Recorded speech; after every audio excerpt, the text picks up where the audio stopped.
ஒரு மிகப்பெரிய அரச பயங்கரவாதம் கூட சொல்லலாம். வாக்களிப்பதற்காக இவ்வளோ பெரிய வாக்குறுதிகள், முடியாத வாக்குறுதிகள் எல்லாம் கொடுத்துவிட்டு, அதற்கு பிறகு போராடுகிறவர்களை ஒரு ஜனநாயக ரீதியாக தங்களுடைய எண்ணத்தை கூட பிரதிபலிக்க விடாமல் செய்யக்கூடிய அந்த அராஜகம் இருக்குது பார்த்தீங்களா? அது மிக மிக மோசமான ஒரு நிலை. அவர்களை கையாளப்படுகிற விதம், போராட்டக்காரர்களை கையாளுகிற விதமே ரொம்ப மோசமாக இருக்குது. அதுவும் இந்த ஆட்சியினுடைய ஒரு மிகப்பெரிய அவலமாகத்தான். இது மட்டும் இல்லை, இப்போது ஆசிரியர்களும் போராட்டத்தில் இறங்கியிருக்காங்க. அவர்களையும் கைது செய்யக்கூடிய அந்த மூர்க்கமான நடவடிக்கை.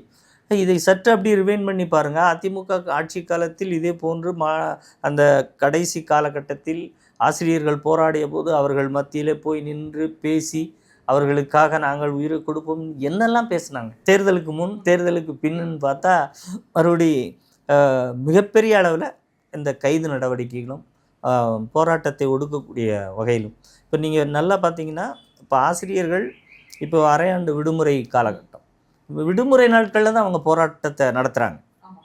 அவங்க பணியை செஞ்சுட்டு ஓய்வில் இருக்க வேண்டிய நேரத்தில் தங்கள் உரிமைக்காக போராடக்கூடிய அந்த இடத்துல தான் அவங்க வராங்க. அப்படிப்பட்ட நிலையிலும் இந்த அரசு கைது இது போன்ற நடவடிக்கை எடுப்பதுங்கிறது ரொம்ப ஒரு மோசமான அரசு.